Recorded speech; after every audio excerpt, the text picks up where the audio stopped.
Hello, fans. That's what we're going with now. You're going to be known as the fans. Not because I think that you're like my raving fan, but you're big fans of this podcast, which I so appreciate because I genuinely feel like we are creating change.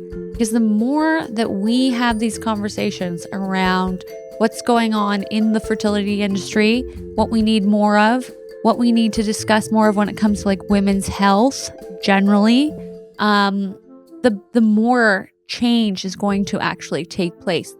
When there's less darkness and we bring light to it, we're moving in a positive direction. So that is what this is how I'm going to refer to you now. The fans. So this week on Trying to Be Positive, we have a sexologist, Katrina Marie, because when I asked all of you, what do you want to talk about more? You wanted to talk more about sex, and I thought, I am unqualified to talk to you about sex. I'm qualified to talk to you about timed intercourse, but I am not qualified to talk to you about sex. So I got a sex expert. More than just therapy, we're getting into the kink of it all. I, in fact, learned what kink is and am now maybe into it.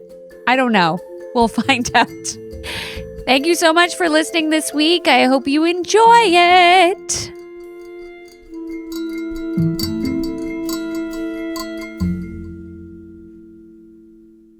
When I asked the fans of the pod, hey fans, actually maybe that's how I'm going to refer to them now. Instead of trying to be positivers, which has no rings, I'm going to say fans. Hey fans. Yes. Yes. When I asked the fans on the internet, what do you want to hear more about? They were like, without hesitation, sex. And I was like, oh God.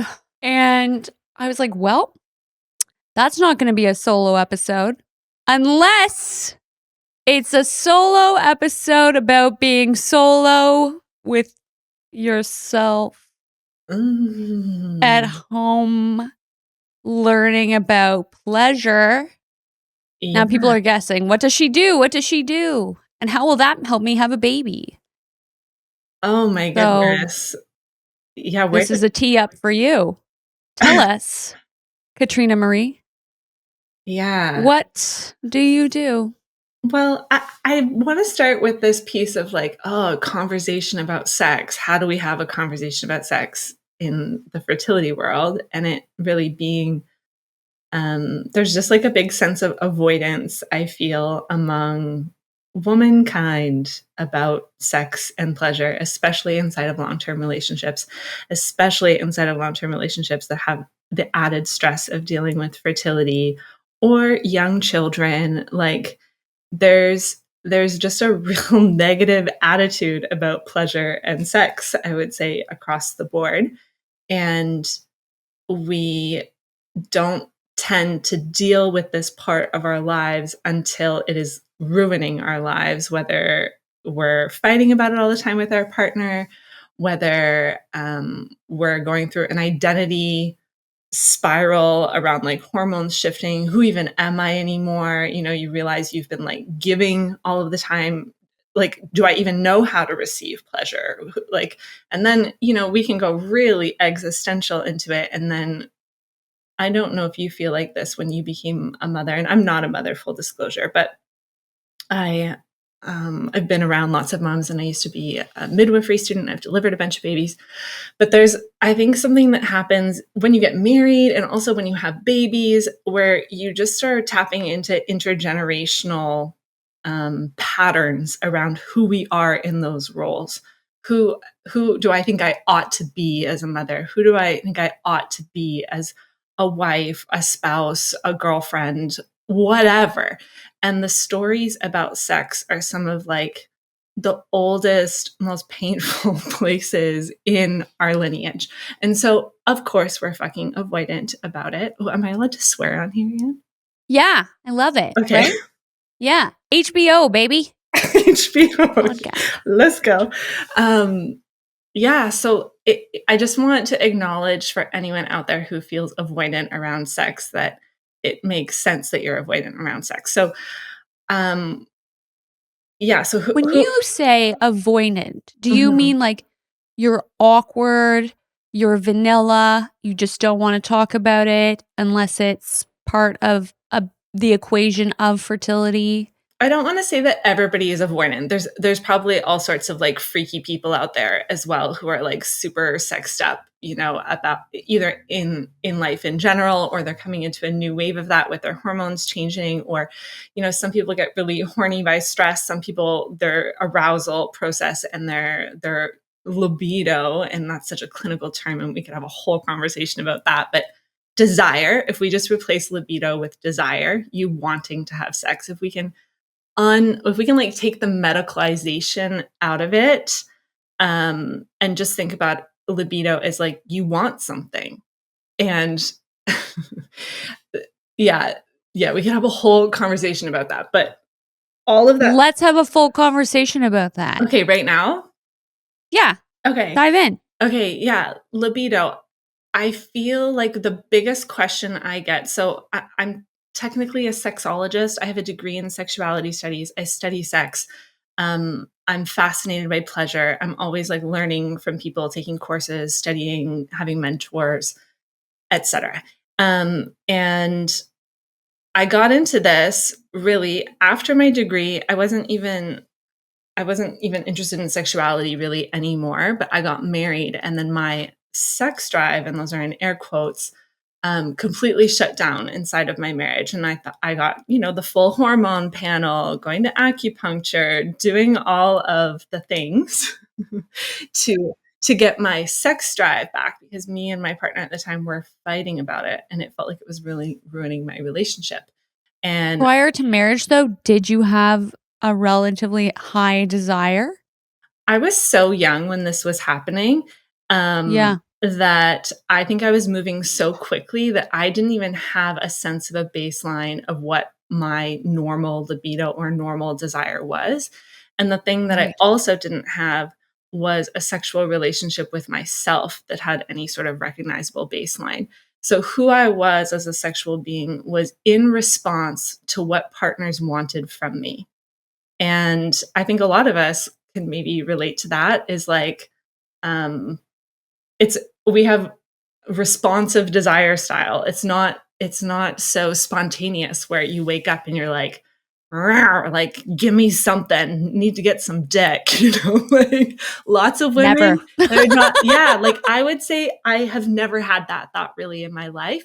And if I did, maybe the rare moments that I've had that, it's when I'm ovulating, and it's like a very clear, like, body talking, like I feel juicy, and like there's it's almost like a sensation of like hunger of the pelvis. You know what I mean? Like, Right. so there's these like physiological things that you could call that libido, but the way that we've studied sex drive or libido has been very like male centric, where it's like, uh, libido for men is more spontaneous. They will just like think about sex and want it. Whereas most women, and this is the work of Dr. Emily Nagoski. She wrote Come As You Are, and she did a lot of this research around spontaneous desire versus responsive. And most women are responsive. So like if someone, say your partner, and cleaned your whole house, like got all the kids tucked into bed, and then like came up behind you as you were writing your emails and like told you how fucking amazing you are at your job, made out with your neck a bit, massaged your shoulders, and was like, I'm going to run a bath for you so that when you get done this in 45 minutes, you're going to relax, and then I'm going to massage you until you go to bed. And they didn't want anything else from you. That would probably stir something in you. you would be, Katrina Marie, you would have let's get maybe married, you and I. some. Come on. Let's do this. So yeah, let's do it. We know what each Yeah. other needs. Yeah, so I think the The disconnect for women is the bar is so low. Our self-worth is so low. We don't even think about what we want or the kind of sex that is worth craving that we could have, the kind of seduction that we need to get into that space. So we just put it off and it becomes like something that our male partners want, and then it's like on the to-do list. It's not something that serves us. And so we have to think about sex really differently. We have to stop thinking that we're broken because we're not interested spontaneously in sex. Um, yeah, the stats are appalling. I think it's like 42% of this is the American Medical Association. They say 42% of women have some sort of sexual dysfunction. Like 42%, and like What we does are that even mean? Like, what's a female sexual dysfunction? yeah, so like low libido falls in there, right? Would qualify. Mhm. Interesting. If your inability to get aroused, just like yeah, it's a long list of things. Um, but the number one question, I think I mentioned this, I'll loop back. The number one question that people come to me with is, "How many times do you think I should be having sex a week?" Like, people really want to make sure they're measuring up as erotic beings, and I think it's a major point of stress. And even the way we talk about sex, our language is it's so like imperial or like colonial and patriarchal all at once. Even the way we talk about sex acts, like a sex act, like am I doing push-ups, like acting, performing for who, what is this? And I think as people go into these deeper parts of themselves, when people become mothers, there's just like you're awake to a whole new layer of responsibility and a lineage, and I feel like you go deep into your subconscious, and in those deep layers of the subconscious are like hundreds and hundreds of years of women's only power that they had really was their sexual power, and how powerless we felt because that's the only thing you have to wield, and being taken advantage. Like, when we think about how we're becoming, like, I don't know, I feel like moms are more psychic. They're just more tuned to the subtle realms. They develop like another sense. And I think it makes a lot of sense that people interest in the sex that they were having before motherhood, it completely goes away, or they're completely repulsed by that kind of sex, because often that kind of sex, despite the wonderful people that you're having sex with, we are often playing out really outdated cultural patterns inside of our sex lives that go against our own values. So we're no longer interested in sex, and it becomes kind of a gross thing, I think, for a lot of people. And that was my experience. I was completely repulsed by it. And it's often much deeper layers happening than, oh, you've got low libido. you know, like, oh Right. God. But then it also turns it so that it's on you. Do you know what Well, I fix mean? it. Fix it. Yeah, there's something wrong with Yeah. you instead of there's something wrong with our world. I think about like just how disembodied we are. Like, we're not really in our bodies most of the day because we're juggling so many balls just to provide for ourselves in this world. And then we also our vision can go so much further than it ever has been able to go. So we're aware of so much more pain in the world than we ever have been. And I think there's a deep sense of care and responsibility that most people have. I really believe most people are good. And so that combination of things, of just being like weary, tired, and aware of how much pain is in the world. Well, it's often a thought. Like, I genuinely often think, I'm like, how could this be so important to so many people when there's so much to do? You know what I mean? I know that sounds very crazy, but it's genuinely like from me and my experience, like I had somewhat of a sex drive quite literally up until we had Ari. So like I was fine, no need for fixing, if you will. Um How old is Ari, for from anyone who doesn't know? he's or so my littlest, he's almost 2, so he'll be 2 in 20 days or so. But who's counting?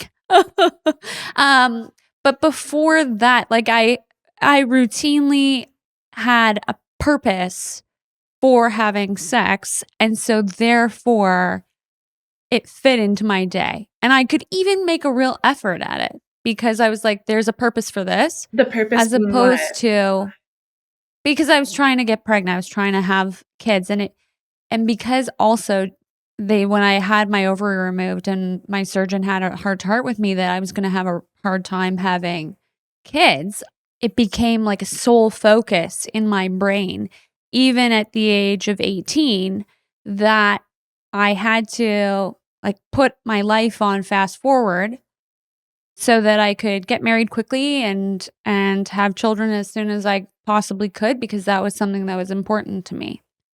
And so it's interesting because now I I'm not going to have any more kids physically myself. And so I'm like that in the to-do of my day Mhm. has now diminished. And it's interesting. My husband described me last night as a Viking. He was He was like, "You know what you were in a past life?" He's like, "You would have been one of those badass Viking bitches, and you would have been like, 'Here, babe, hold my hacking saw or whatever while I go off and, like, raid the English and care for the children while I'm away and don't mess up the house.'" He's like, "Literally, you would have left me on the shore of Norway, and you would have been gone without another thought." And I was You're like, I love "That's the that. sweetest thing I've ever heard. Thank you so much." That's really sweet. He, like, really sees how you're on a mission here for something That greater. really does that feels true to me. Yeah. I'm like, "That is me to a T. I'm going to bed now. Don't disturb me." Yeah, don't get in my way. I'm up to some important things. Yeah, oh my god. Yeah, so what makes you feel like you should have an interest in sex? Well, I mean, I I don't really feel like I should. That's part of the problem. For me, it doesn't feel like it's overly necessary at this point in time. For my relationship, I probably should start to make an effort, and provided he was to do what you've suggested, I was joking around with, we had Laura Reisman on, she's an amazing therapist, and she was saying, there's certain things like acts of service that certain people will, respond more readily to, and my example was tiling the floor, and so, tile the floor, you'll get laid. Let's finish the floor. But for Woo! my patients who have to have sex in order for them to get to their ultimate goal, which is to get pregnant in terms of like a spontaneous conception scenario. It's a lot of the time when they ask me, they're like, okay, they're weary. They're like, okay, what's the timing on this? I'm like, every other day and then I give them their window depending on how long or short their cycle is.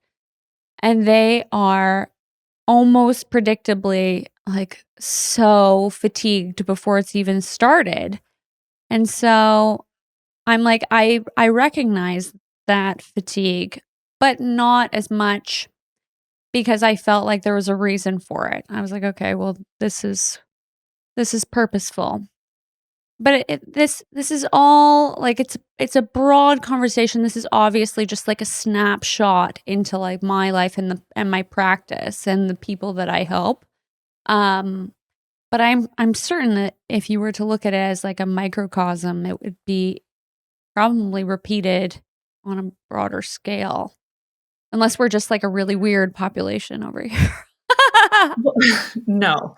I think anytime you add pressure to penetrative sex, it's gonna make people weary, especially if they have to do that repetitively because of that lineage of, like, um, our bodies belonging to men, and that we're just coming out of that, to say you have to have penetrative sex this many times or from this window, there's I think for me anyways, there's a part of myself that is like, you don't have a choice here. And that's where a lot of trauma happens, is when we don't feel like we have a choice. We make ourselves do something that we don't want to do, or we do it faster than we want to do it, or in a way we don't want. You get the picture. And so I think for people who have that coming up with like, oh, I have to, this like deep sense of obligation and the weight of responsibility is, I mean, there's so many different angles you could take with it. Like if you're that like headstrong on like, I'm making a baby, god damn it, and like if you have to like dissociate in order to like get through that, cool, your body is made to do that. And I would say after you have those sessions where you're like, we're in baby making mode, just like, I don't love lifting weights often, but I still do it because it's good for me. Um, so if that's what sex feels like for you and that's what you're doing, okay, cool. Just call it. Like, I'm having sex I don't really like to get to results that I really want. But afterwards, I would say like maybe like go do some sprints if you're like a person that wants to like that feels like riled up in your nervous system, like that you if you're a person that would want to run away in that situation and you're making yourself stay, go do some sprints afterwards and let your body have a physical expression. You need to express that feeling of like, like I fucking hate this.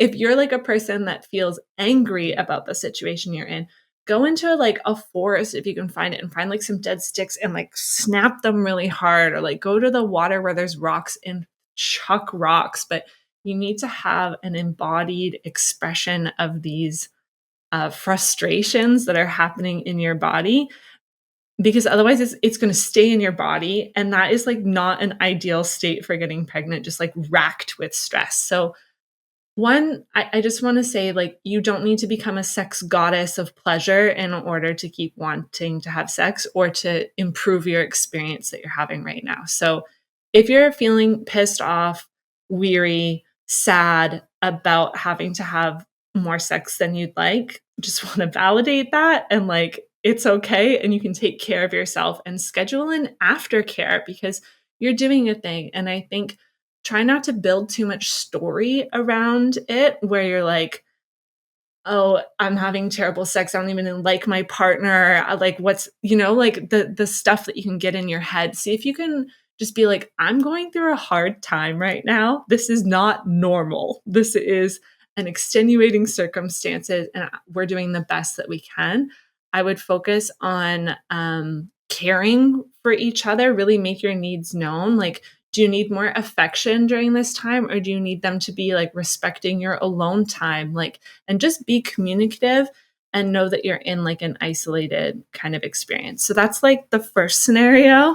And then I feel like it's tricky though, because a lot of the time, and this is going to make my patients sound a little manipulative, but they're not. They're really quite caring. In certain capacities, like they have to act as though they would really like to have sex, because if they don't, they're in certain way like tricking their partner, because if their partner thinks that they are having sex from like because it's ovulation time, Mhm, the pressure of that and the performative aspect that's put on them mhm. diminishes their capacity to get an erection. Oh, yeah, And that's real. so then it's like so lonely because you can't even say, okay, let's go, and then disassociate and then go and do. P.S. I love the way you've described, like, who goes and chucks rocks and what dries sticks? I'm in Toronto.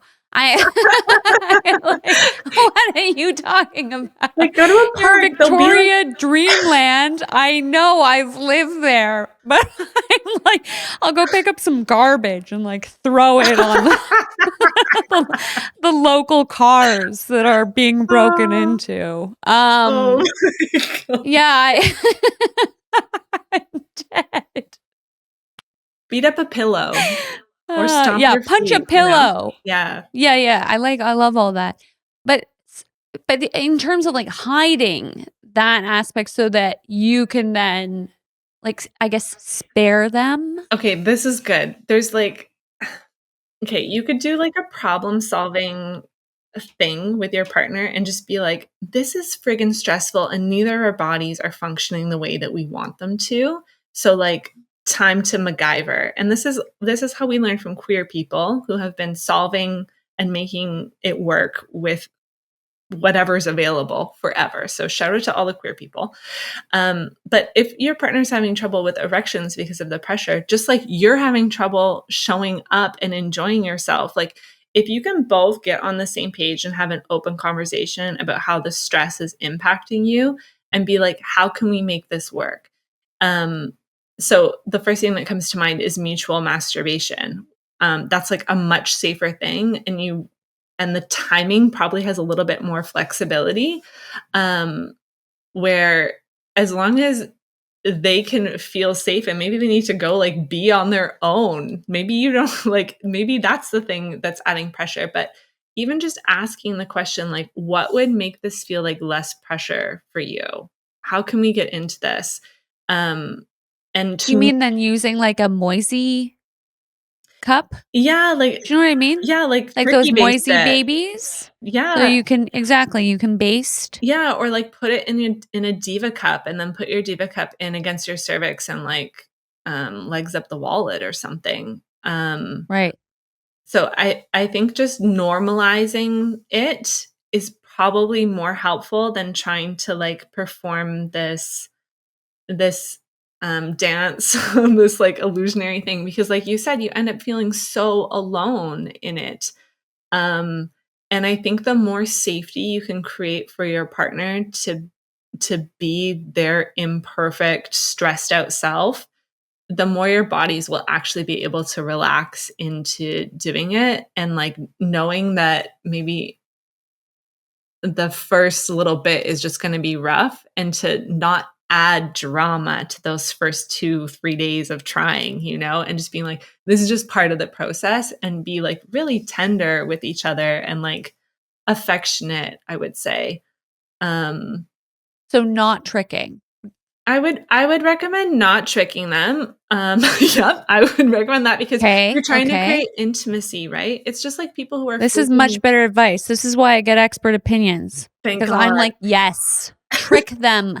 Okay, well, Don't tell don't tell them anything." I mean, maybe that is a solution as well. I feel like some It's of not. some of It's my insane. Then you're like, show up, you're like, "I'm pregnant." They're like, "What?" oh my god, yeah. Don't trick them. Don't trick them. But if you genuinely want to increase your desire for physical intimacy, do things that get you into your pelvis and into your body and wanting things. And I would say exploring that with yourself is a really good idea. Follow me on Instagram. I'm always talking about random stuff I've discovered that feels good on my body, whether and I mean, you're like a weirdo Chinese medicine doctor, and like I feel like there's so many cool like I have a lot of tapping potential, but like very little. Like I would do well in the theoretical side, less so the in practice. the physical side of the class. Okay. Actually doing acupuncture, no problem. But then I get home and my fingers are weary. I don't want to do anything with them either. You know? Yeah, I do. And I would say like take the pressure off of making um big Tell us stress. about the things that feel good on your body. Now I'm curious about this. I'm sorry I'm taking us on random tangents, but Oh, that's okay. You're curious about the random things that feel good on my body, is that what you said? yeah, I'm curious. Okay, so like one thing I discovered is like I got a set of silicone cups and I'll like cup my own legs or I'll go to the sauna with a friend and we'll take turns like cupping each other's backs. I'm like, that feels amazing. Um, there's I'm always like looking in nature for random things that will feel good. You may have noticed. Hence the sticks and Yeah, rocks. yeah. This is an urban one though, so you'll appreciate it. If I really Okay, like great. finding like a bar that's like a fence. Sometimes they're like beside buildings or in park areas, and I like just Yeah. hanging upside down on them, like over my hips. They're like hip height, and then my favorite is when someone can like smack my butt from that position. It's Right. incredible. I Let's go feel on a like, walk. yeah, like the spinal traction and then having your hips like percussed is incredible for tension relief. But I'm like a very sensory creature, and I have like a lot of privilege of time in my life to focus on like discovering things that I like. But I would recommend people who have like normal busy lives is just take like a breath when you switch environments and ask yourself, what would make this even 10% more comfortable or nicer for myself? And you will just move your whole life towards pleasure, just asking that in new environments, whether it's like, oh, I want the lighting to be lower. Oh, I would like to put like a sheepskin under my butt because this chair is hard. There's just we So you're not haven't even discussing sex at all. no. Like you just mean trying to find things in life on a non sexual level that feel good to you and where you can find small bits of pleasure in other areas of life. And then via osmosis, the rest of your body will be pulled It will into. be, but you'll just be like when you get in the habit of making things nicer for yourself, you will do it in all of the areas. Another one-liner that I really love practicing is you put your hand in the air and you just say, "I have a request." And that is game changing because it pattern disrupts in moments because very, very little do women make requests of anyone in life. And notice how you would feel if someone in your life made a request of you. You would probably be thrilled to know that they have a preference and you would want, if you like them, you would want to accommodate it. Yeah. So just work that for your head. People are not annoyed by your requests. And when you frame it as a request, they have an option. They can be like, "Oh, no, I can't do that," or "I could do this instead." It's just a request. But I think we view our wants and our needs as a burden to people, but it's actually a way to connect to people by making requests of them. So when you can make a request, anytime you're not liking something, just put your hand up and say, "I have a request. Can you slow down? Can we talk about this another time? My capacity is really full. I'm actually not able to like integrate anything you're saying." Like, so this happens all the time. We go from wanting to do something to tolerating something, and then we're just stuck in tolerating and we don't know how to mobilize out of that. And that's what happens in our sex life.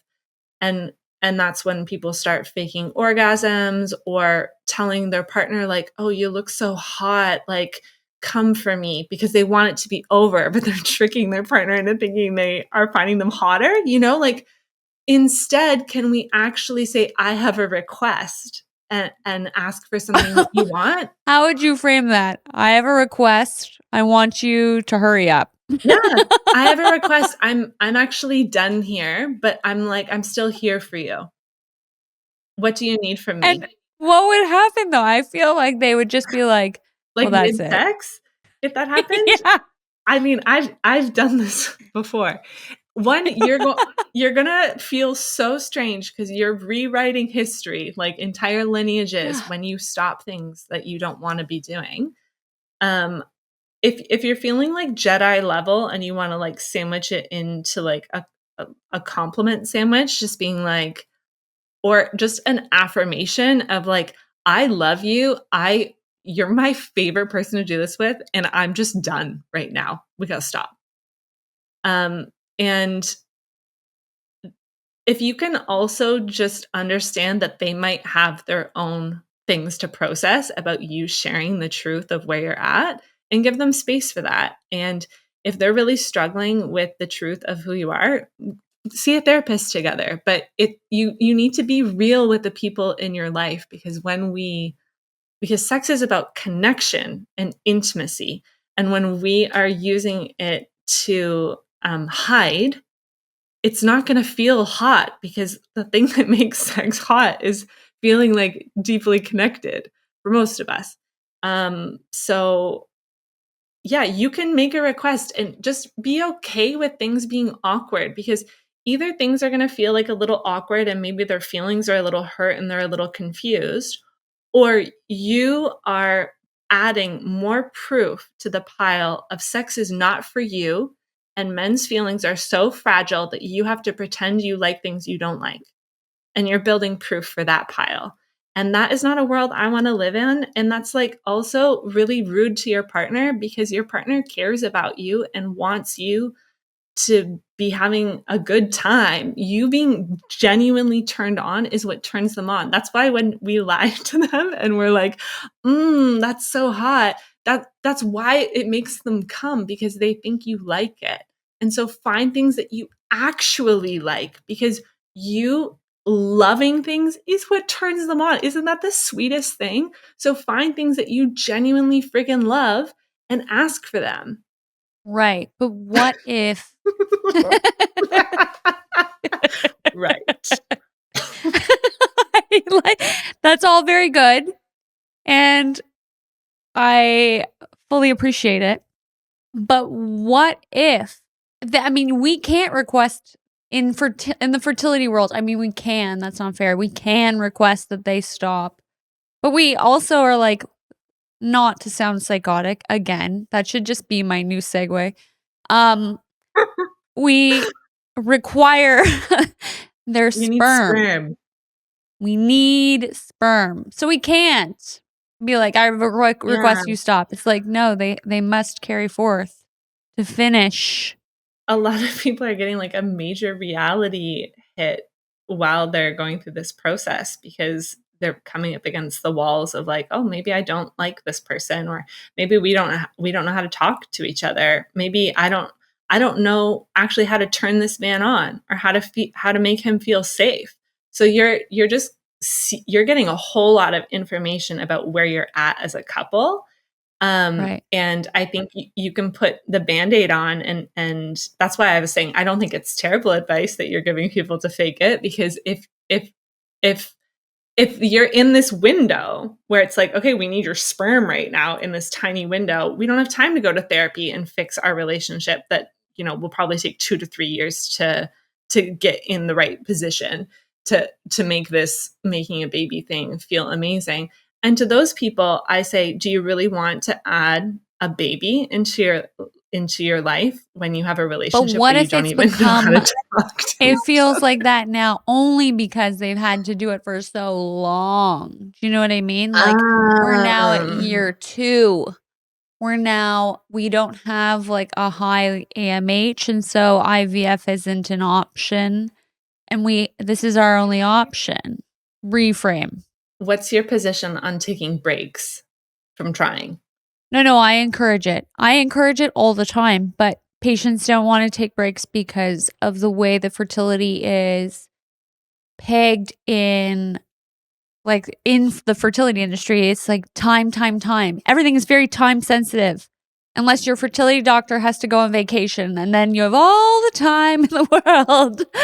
But typically, in actual reality, they feel like this hourglass of time just like slowly emptying. And so the idea of missing a month or 2 months, or like a frustration that frequently will come up, is that their partner wasn't able to perform and they have PCOS. I have a lot of PCOS patients. And they're like, "Anne, I had to take letrozole. I had to go to cycle monitoring every morning at 7 a.m. to find out exactly when I was ovulating. And then nothing happened. And now it's been 40 days and I have to wait another 40 days for this opportunity to come back up." To which, I mean, a lot of the time I then suggest, well, why don't you get your partner to freeze sperm so that if you ever wanted to have the option of going and doing an IUI, you wouldn't have to be so stressed about, potentially not having their sperm available. But that's like a very privileged position for me to be in and for them to be in. And a lot of people won't be able to do that either, because the clinic isn't locally available or they don't have that kind of a relationship with the clinic. And so freezing sperm to then do an IUI, like that in itself is very expensive. So in that scenario, they really feel tied. They're like, okay, like how I don't want to be mad at them, but like I had to do all of this and that's all they had to do. Like are there no, I'm not asking for you to be like our therapist, but please be our therapist. Like are there questions or conversations that we could have to figure out like what like in a safe space. You know those cards that those kids play when they're awkward and they don't know how to have conversations? Oh my Like god, we cards need to make a Crimes of deck. Humanity or something? Like conversation starter questions. Like I feel like are there like 5 key questions that one could ask one's partner to like figure out what they actually like? Because I think people would if you were to actually ask your partner, for the most part, they probably just regurgitate something that they read online or, like, saw on a porn. They wouldn't, like, think about, like, "What do I actually like?" Because they don't even know. So is there a way for one to, like, get into, like, having a deeper relationship that could, I don't know, foster some form of, like, longer like, lasting intimacy, and I don't mean in the act, but rather in the, like, the capacity. Okay, so I think for people who are going, like, hardcore and they're going to these, like, daily appointments and all of that, I think getting on the same page as your partner about what is actually required to make this work and how can we be a team about it. So there's, like, the daily testing and all of that, but there's also intimacy that needs to be built inside of your lives together in order to feel hot for each other and think about what you actually need. It's kind of like when I go on vacation, it's like I have to be like, okay, you're actually only allowed to plan half those things because you always schedule twice as many things, you know? You have to think like, okay, what do I actually need to have like a hot night with my partner? Do we need to actually schedule a house cleaner the night before and we have to go to a hotel so that we're out of our routine world? Do I need to for him to have done like completed a big house project the week before so that I genuinely feel gratitude? Like what are we actually lining up? Because we know what we need in order to feel hot. And I think in order to answer that question, asking yourself and each other, like, when do I feel most loved by you? And when do I feel most turned on by you? Or when do you feel most turned on by me?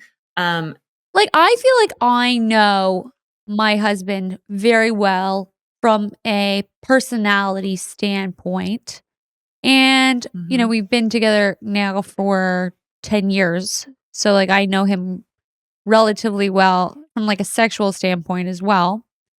But mhm. I can't say that was always the case, because I wanna get into these, in the, like, the history of sexology, because I feel like that's super interesting. But in terms of, like, takeaways for people, like, the the acts of service, I'm definitely like, for me, I'm like, "Yeah, 100%, that works for me." But I think a lot of people, in terms of if they want to create intimacy outside of more than just, like, knowing each other from a personality standpoint, but, like, I think that there's a difference between knowing somebody from a personality standpoint and then knowing somebody from, like, a sexual standpoint. Oh my gosh, yes. Like, when people come alive as a sexual being, you're like, "Oh," like, it's kind of Yeah, like like, hearing are there, someone's like, singing voice, you know? questions, you know what I mean, that one could ask? Yeah, I think getting curious even just about their past, like, what I'm even just, like, thinking about how lots of people might think they wanna know these answers, but there's a reason that you haven't asked them, and a lot of people, they can't deal with the fact that their partner has had, like, pleasure outside of their experience with them. Do you know what I mean? Right. So, like, check Like, I yourself to genuinely be like, that's funny. I now the whole audience is going to get to know my Anne's inner freak. But I genuinely, like, I don't care that my partners have been with other people. I actually feel like, good for Yeah. you. Like, tell me all about it. Like, sincerely, tell me all Yes. about it. I sometimes judge the, like, certain things. I'm like, did you even use a condom? Like, that's insane. What if you got HPV? Like, what? Was the bathroom floor even clean? That's disgusting. And then it kind of ruins the mood. But I feel like for the most part, like, is that something that people will talk about? Because I genuinely, like, I can ask him questions about his past, but he doesn't particularly want to know anything about mine, probably because it's pretty boring. But I'm not like some lunatic Bulgarian who is like off doing insane things as a young ESL student in Canada. My God, poor Oh Yavor. my God, But bless. If you don't want to dive into someone's past or they don't seem particularly interested in you, also getting curious about their body as like a territory that can be explored, because that is always changing season to season, and just experimenting.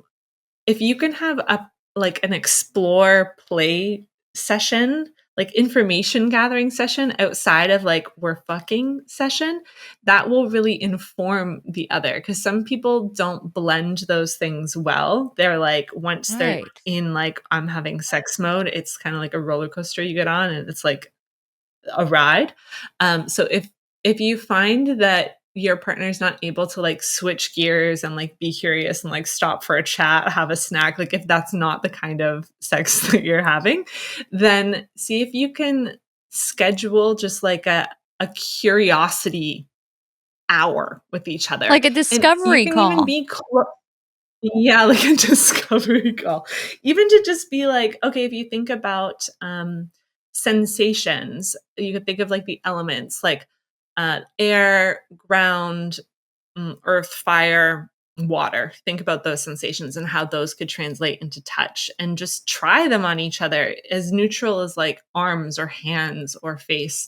There's That's a really good thing to explore, and then being like, "Ooh, do I like layers or do I like mixing those things?"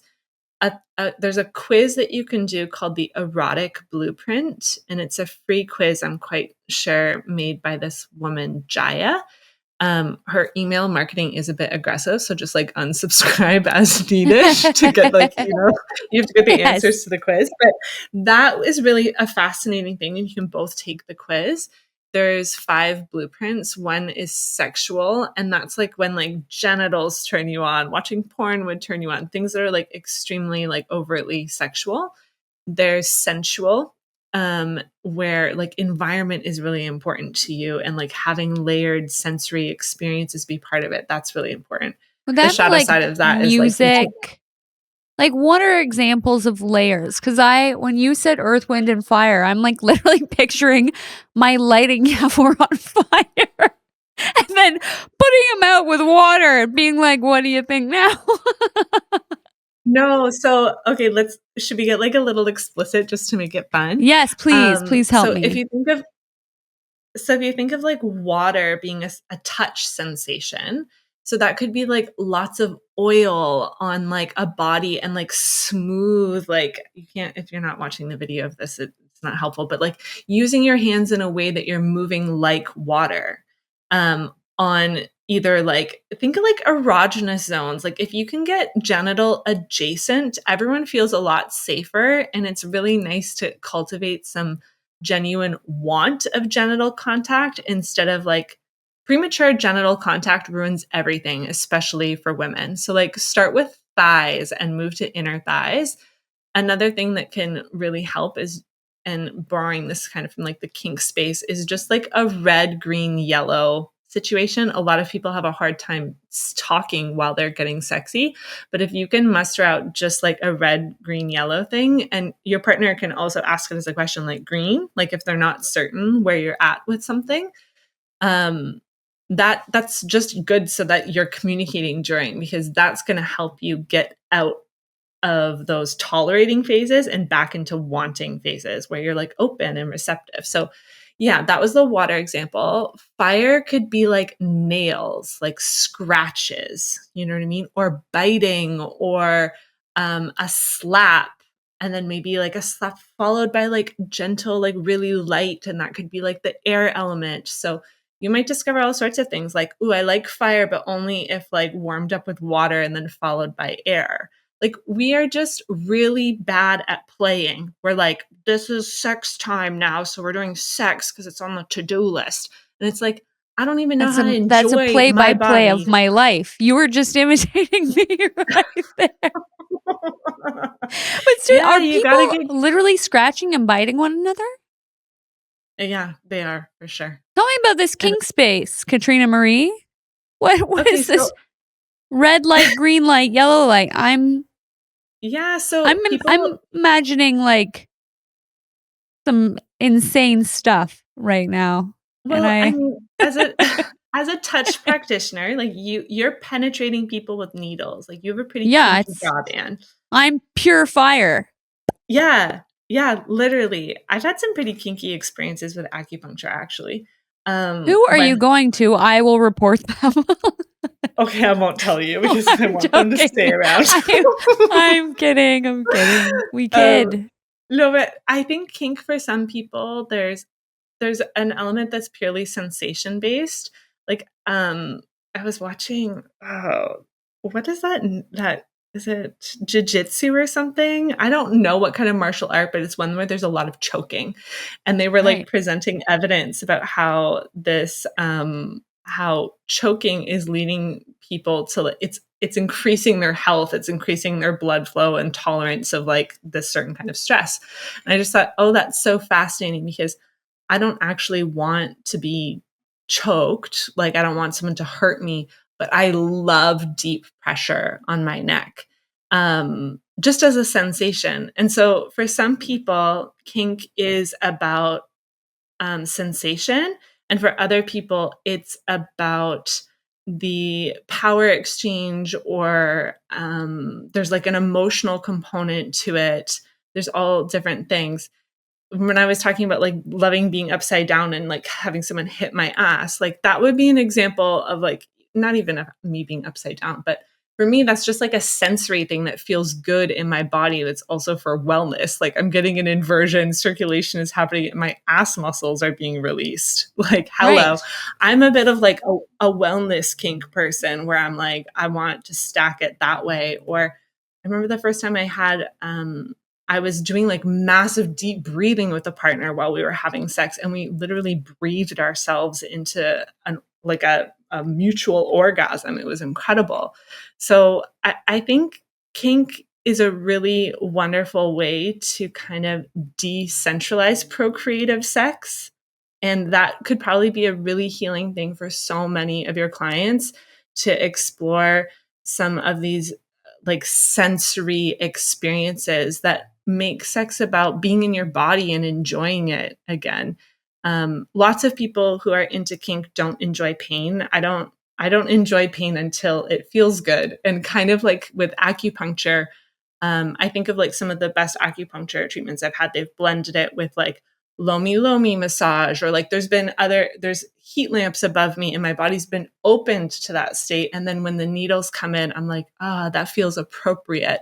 And that those needles wouldn't have felt appropriate if those other warming up things hadn't happened first. And so I think a lot of people look at certain kink things and are like, oh, that's terrible. Like, you're that must hurt, or like it's scary to them.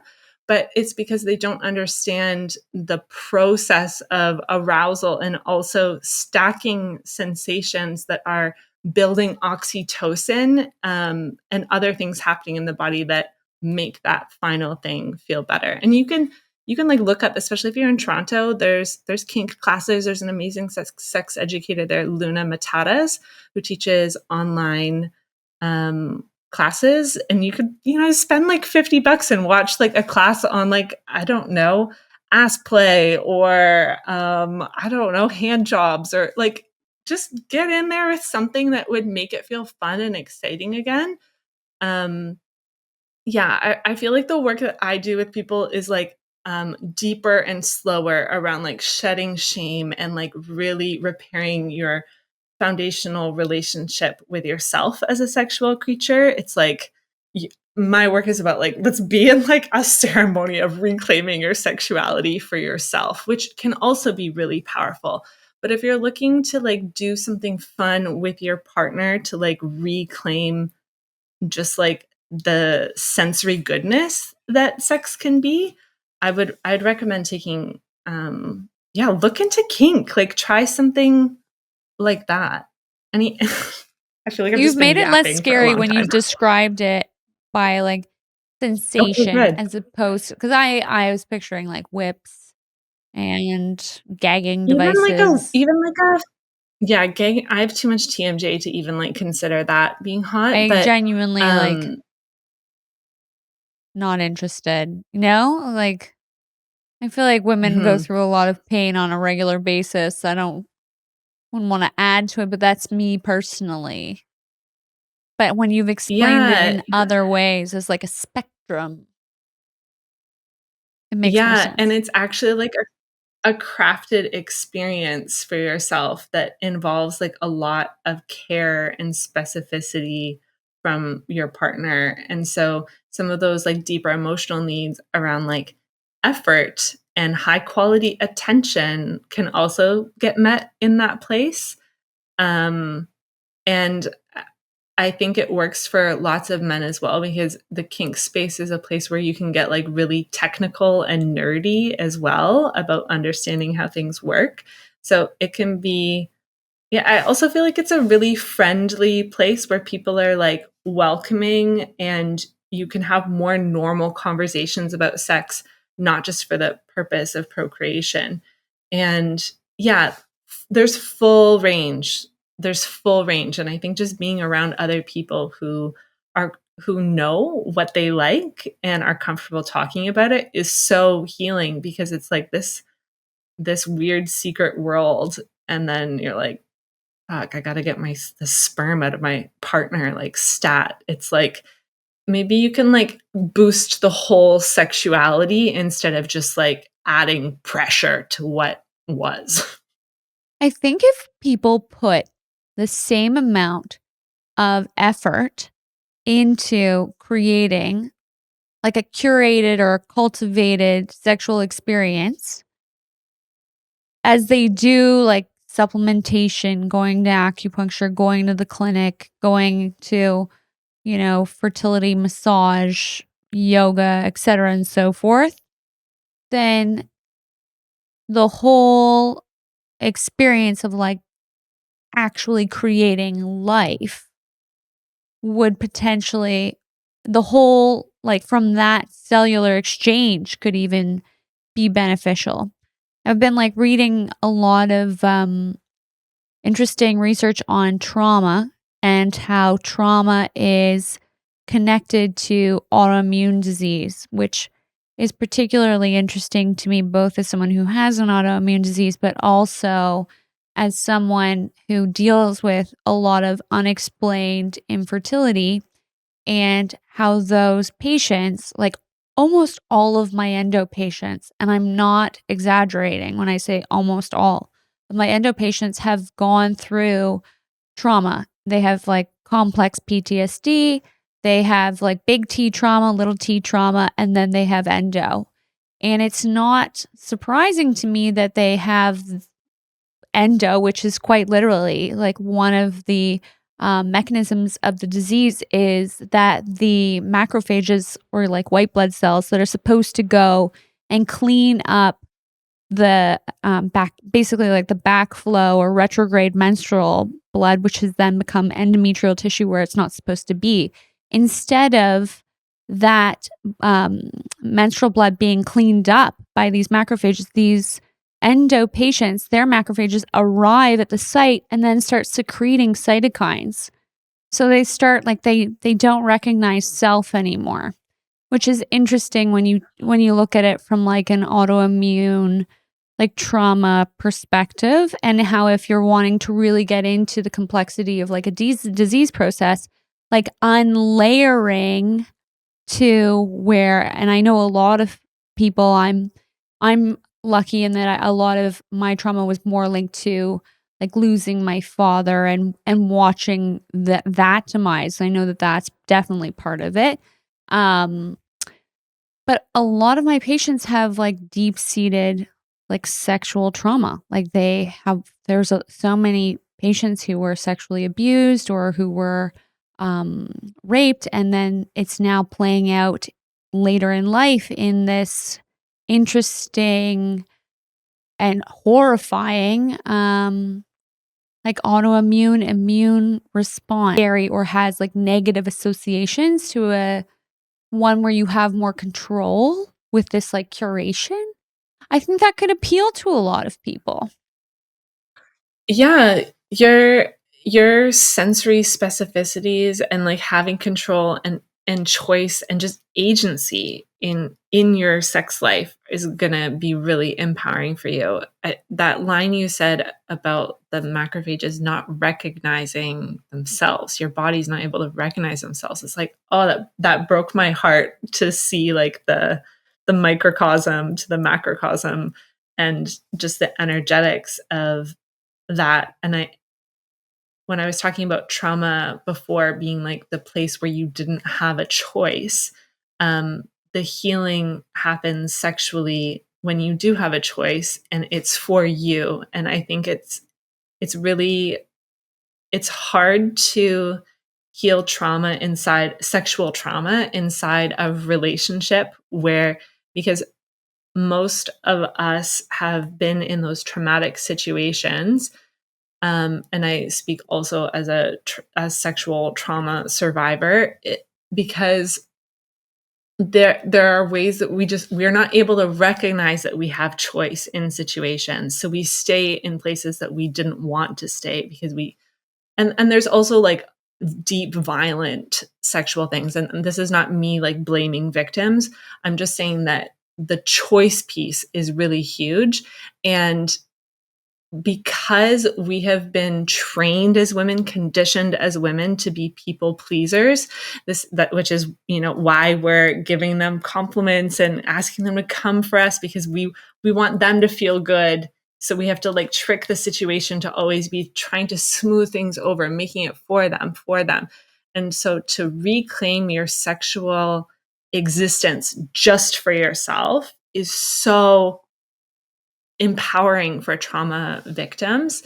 And that's really like that body sex online course that I run. It's not listed, but if you just go to katrinamarie.com/body sex online, you can find that there. And it's like a 3-hour practice you can do by yourself. And it's like the rehab for sexual trauma, being sexual with yourself, being like, why do I want to do this? It's really hard to jump from like it being a traumatic, hard thing to then just like sharing that with another person, even if they love you. It's like you have to go back to just who you are with you and reestablish safety and reminding yourself that I don't have to have sex with anyone.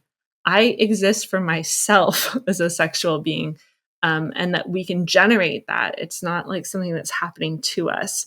And so I really recommend that if people have the time to go through that before getting into these phases where you have to be having sex like really often. I my heart really goes out to people dealing with fertility and having to have sex. I Like you think said, though people have being been able to trying for strategize, years. right? It's a lot of the time people are like, "Well, I don't have time for that right now."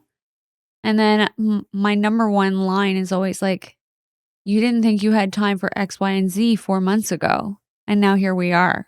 So, exactly, every time you don't think you have time for something, if you start it today, like if they were to, for instance, like start exploring this with you in the body, Mhm. um, what's Body can sex you online. body sex online, Body sex. um, Yeah. body sex, and it's online with Katrina Body Marie. sex. If then even if you think, okay, well, I'm aiming for this month to like try to enjoy the fertile window more so, then you don't have to implement everything that you talk about in this month. Like you can just go through your regular motions, but be learning. Do you know what I mean? So that maybe next month, if you're still in this position, it will be more enjoyable so that you're working towards a future of both, like, optimistically, you're pregnant, but also optimistically, you're pregnant and now you can have better pregnant sex. You know what I mean? With or without your partner, because at that point, seriously, you can just, who needs them? I'm kidding. I'm learning all about like men and men's like needs and wants and how we're supposed to make them feel more needed in order for them to have better lives and survival rates overall, because they do have a lot of mental health. And I downplay it a lot, but I have 2 sons. I don't want them to be traumatized and have a hard go at it, you know? Yeah, totally. Another resource I wanted to share, Anne, is the Vagina Rehab Doctor. If anyone is dealing with pain in their pelvis and is like vaginismus, she's doing incredible work. Black woman. Such good results for people dealing with vaginal pain. So the Vagina Rehab Doctor on Instagram. So, we're going to wrap on up. I'm going to say thank you so much for popping on to my show with the fans, as we've now established that we're going to call them. I genuinely feel like you're allowing, like, your work is so important, because sexuality, it's such a huge part of life beyond just procreation. And I think if we were to make it more about Yes. fun with Yes. Katrina Marie, then it would allow for a lot more like life in the rest of our life. It's kind of like the way I think you should be able to enjoy the 2-week wait. You think we should be able to enjoy the ovulatory Yes, window. enjoy the ovulatory window. Feel it coming on. Get juiced up. Get juiced Yeah, up. and give yourself the space to be juiced up. I think that's one of my workshops. I think the average person probably masturbates for like 5 minutes, truly, no more. And I was like, what if you just took 5 minutes beforehand to stretch, to get in your body, to like touch yourself in ways that actually feel good? Just 5 minutes extra. Like, we don't need to reinvent everything and make it some big whole thing. But I would say that for the ovulatory people too. Just like schedule twice as much time as you think. So you just have a little bit more relaxation, more cushion around it. And think about your environment so that you feel like you have like some more control, and think of your options and like layering sensory things that would make this a really nice experience for you. And if you're really having a hard go of it, schedule aftercare, because what you're doing is really hard, and be tender with yourself. I love that. Thank you so much for listening this week. Every time that you listen, you share, you rate, you review, it helps boost our show, which not only gives me the motivation to carry forth, but also helps attract new guests with new information. So thank you so much. Please don't forget, again, rate, review, subscribe to our YouTube channel, and we'll talk to you soon on the next episode.